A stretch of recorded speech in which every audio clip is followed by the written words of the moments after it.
There's a specific moment that happens at every car dealership in America. The paperwork is on the desk, the pen is hovering, and the salesman asks the question he's asked 1,000 times. So, how are we handling payment today? And you, proud of the savings account you've been feeding for 3 years, slide a cashier's check across the desk. $35,000. All of it. The salesman smiles a smile that looks like approval, nods a nod that looks like respect, and you walk out feeling like a financial adult who just did the most grown-up thing imaginable. Here's what you don't know. That smile wasn't admiration, it was relief. Cash buyers are the easiest money a dealership ever sees, and you just made his week. That check also cost you roughly $3,500 you'll never get back. My name is Nick, and today I'm going to explain why the most responsible car advice in America, pay cash, never finance, is quietly costing disciplined people thousands every trade cycle. Whether you have cash saved, whether you're financing anyway, or just buying a car in the next couple years, this video is going to save you real money. Let me explain what I mean by that, because this is where most people's understanding is stuck in 1995. The rules everybody keeps repeating about car buying were written for a world that no longer exists. When your parents were buying cars, auto loan rates were sitting around 8 to 12%, savings accounts paid you basically nothing, and the idea of a 0% promotional rate didn't exist outside of late-night infomercials. In that world, don't finance made perfect sense. You were paying the bank a ton of interest to borrow money you already had while earning nothing on the cash you didn't spend. It was a losing trade. Of course, the advice was pay cash. Anything else was arithmetic suicide. That world is gone. In 2026, you can walk into a dealership and finance at 0% on something like a dozen major brands. Nissan, Toyota, Hyundai, Ford, Tesla, Kia, Subaru, Chevy, and more, if your credit's decent. And while you're doing that, online savings accounts are paying somewhere in the 2.5% to 4% range, depending on where rates are sitting. 3.5%, that's the entire ball game in one sentence. When the bank is willing to lend you money for less than the bank is willing to pay you for storing money, paying cash is no longer responsible. It's just leaving money on the table and calling it virtue. Now, I know a good chunk of you are already arguing with your screen. So let me put two actual people on the chessboard and run the numbers side by side, because vibes don't build wealth. Meet Clark and Jenna. They're both 31, they both make about 80 grand a year. They both walk into the same dealership on the same Tuesday with $35,000 in savings, and they both want the same Toyota RAV4. The only difference is how they pay. Clark does the cashier's check thing we just talked about. His savings account goes to zero. His monthly car payment is also zero, which feels amazing for about 2 weeks and then stops feeling like anything at all. Jenna takes the 0% financing deal. Her monthly payment is $583. She takes her $35,000, dumps it into a high-yield savings account paying 4%, and sets up an auto pay to pull the car payment from that account every month. She does nothing else. She doesn't invest in stocks. She doesn't pick hot options. She doesn't get lucky. At the end of 5 years, when the loan is paid off, she still has about $3,500 left in that savings account. 3.5 grand of free money that appeared because the bank paid her more to hold dollars than she paid the bank to borrow them.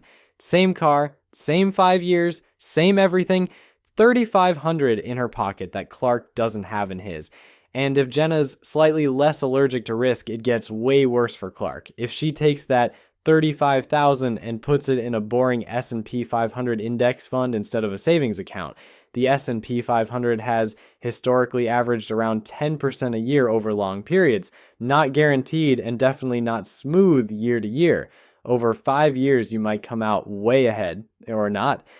The point is, that money at least has a chance to grow. In a checking account, it doesn't. She made $21,000. Clark made zero. In the universe where Jenna didn't even get the 0% deal and had to finance at 3%, she paid about $2,700 in interest and still came out about $18,000 ahead. 18 grand. That's a used Honda Civic's worth of money she has that Clark doesn't, just because she understood that dollars invested grow and dollars spent on depreciating metal do not. Hold on, let me pause and hit something important before we keep going, because some of you are going, Nick, this all assumes you can even get a 0% deal. What if you can't? Fair. Let me show you the other villain in this story, because the people screaming at you to pay cash are accidentally protecting you from a different scam that nobody talks about. Walk into any dealership and they've got a back room. It's called the F&I office, finance and insurance. That room is where most of the dealership's actual profit comes from. Not from selling you the car, from selling you the loan, the warranty, the paint protection, the gap insurance, the tire and wheel plan, and whatever else they can bolt onto the paperwork while you're already tired from negotiating. The average dealership now makes around $2,500 of pure profit per car out of that room alone. That's up roughly 50% from where it was before the pandemic, which tells you exactly where the industry has been quietly pivoting its business model. Here's the part most buyers don't know. When you finance through the dealer, they don't just pass along the bank's interest rate, they mark it up legally. A lender offers the dealer a buy rate of, say, 5%, and the dealer turns around and offers it to you at 7%. That 2-point spread goes straight into the dealership's pocket. On a $35,000 5-year loan, a 2-point markup is roughly $1,800 of pure dealer profit that you never see itemized anywhere. You just see a monthly payment and you sign. And here's the kicker that flips the whole thing on its head. Cash buyers, the people who walk in feeling like kings because they've got the money up front, actually tend to pay more for the car, not less. The dealership knows a cash deal means no F&I revenue, no rate markup, no finance bonus from the manufacturer, no warranty upsell. So they make it back by being less flexible on price. Edmunds has run the numbers on this, and on average, cash buyers save something like negative $300 versus finance buyers. Negative. They pay $300 more. That's the opposite of every instinct the pay cash crowd has. Announcing I'm paying cash at the start of a negotiation isn't a power move, it's a tell. You just told the dealer you have zero leverage on anything except sticker price. So cash buyers aren't wrong to be suspicious of dealer financing. They're just solving the wrong problem. The real move isn't refuse to finance. The real move is finance through a credit union or a bank, not the dealership. Navy Federal is advertising under 4% right now. PenFed is even lower. Your local credit union is probably competitive too. You walk into the dealership pre-approved, you negotiate the car price like it's a cash deal, and then at the very end, you hand them the paperwork from your credit union and watch their face fall because you just cut the F and I office out of the conversation entirely. The dealer hates this, which is exactly how you know it's the right move. Okay, back to Clark. Because about 18 months after his proud cashier's check moment, something happens. His wife's car, which is older and was already on borrowed time, throws a transmission. Repair bill, $4,200. Clark has about $600 in checking. His savings account is gone. It became a Toyota. So what does Clark do? He charges the repair to a credit card at 22% interest. Jenna, meanwhile, still has her $35,000 sitting in the savings account, earning 4% while she pays down the car. She writes a check for the transmission, doesn't even notice, and goes back to her life. This is the part of the pay cash advice that nobody thinks through. A 4% car loan taken before the emergency is basically insurance you're paid a tiny premium to hold. Paying cash and then charging the emergency to a credit card at 22% means you just traded 4% debt for 22% debt. You didn't avoid debt. You just delayed it and picked the more expensive kind. That's not financial responsibility. That's bad sequencing dressed up in a cashier's check costume. And the numbers on how common this is are genuinely bleak. A recent bank rate survey found that 59% of Americans don't have enough cash to cover a $1,000 emergency. 27% have zero emergency savings. Clark, the second he handed over that check, joined a group of people who are one flat tire away from a payday loan.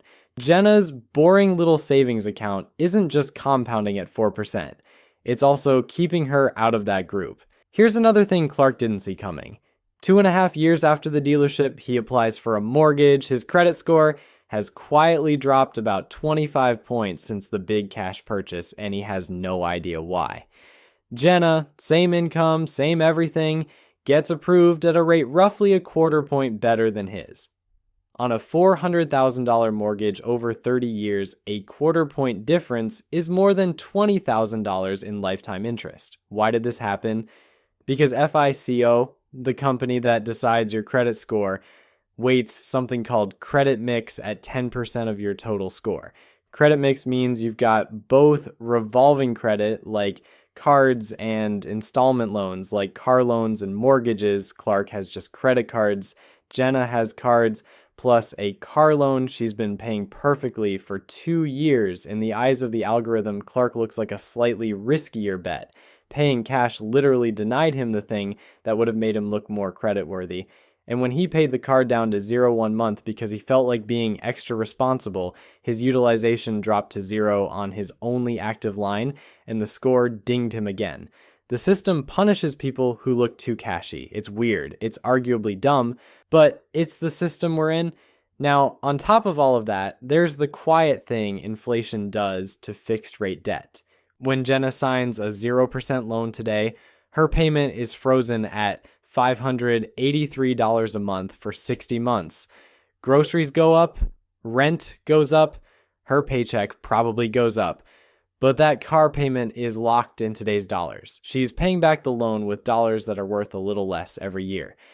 In 2021, when inflation briefly shot past 7%, people who'd finance cars at 3% were effectively being paid to borrow in real terms. The bank was losing money on the loan while the borrower got richer by sitting still.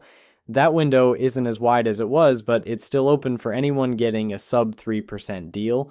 Clark, who paid cash, surrendered the full value of his dollars at the moment they were strongest. Jenna is paying hers back slowly in increasingly weaker money. That's not a trick. That's just how fixed rate debt works in an inflationary economy.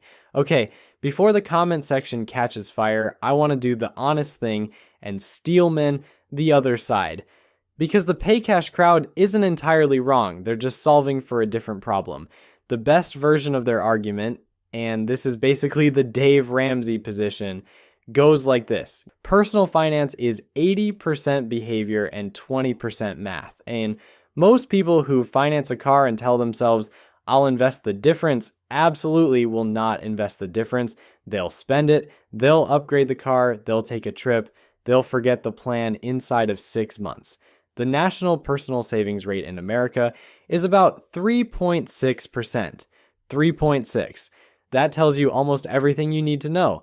The average person who frees up capital does not invest that capital. They consume it.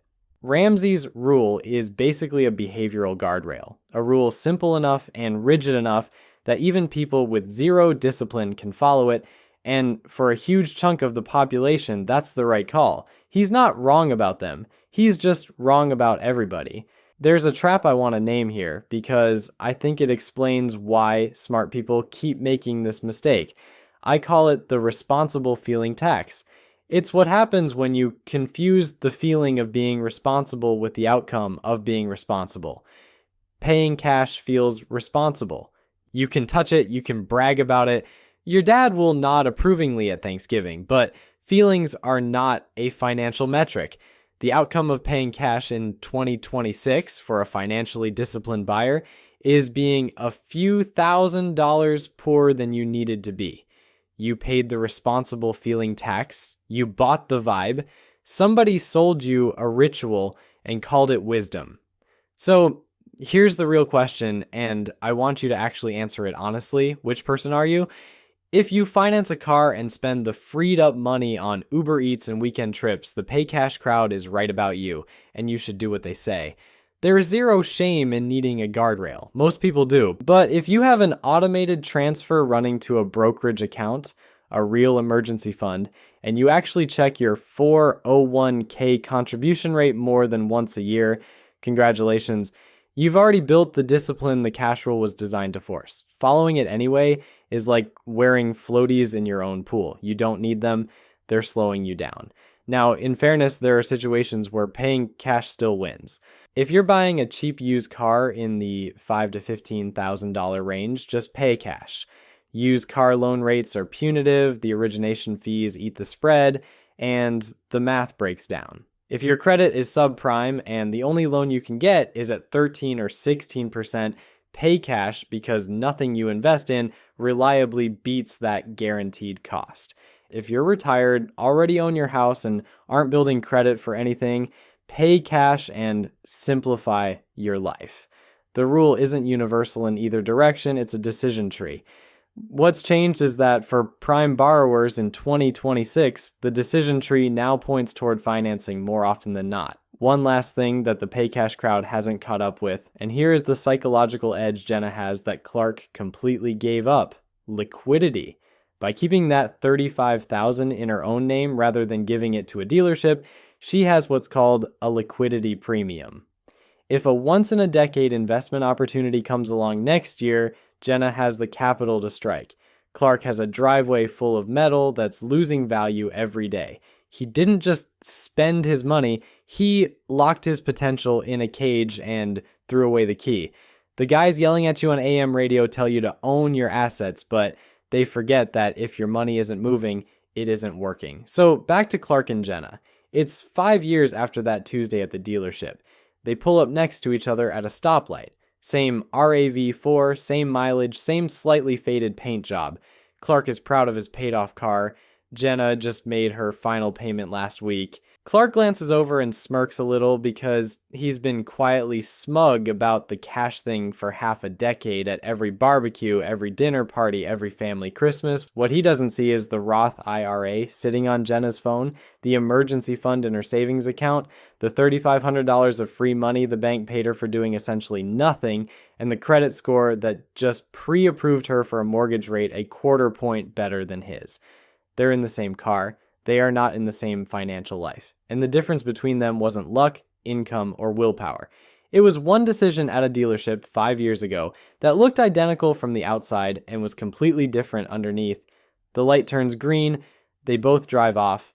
One of them is richer. Neither of them will ever look it. Before you hand your whole savings account to a dealership and walk out feeling like you just won something, do the actual math. Your loan rate versus your savings rate, your credit situation, your emergency fund, your real discipline, not the discipline you want to think you have. For most of you with decent credit in this environment, the answer is going to surprise you, and it's going to save you a few $1,000 per trade cycle. Over a lifetime of buying cars every 7 or 8 years, that adds up to real money. The kind of money that buys actual things, not just the feeling of being responsible. If this video saved you a few $1,000s on your next car, or even just made you check the rate one more time before writing the check, hit subscribe. I'll see you on the next one.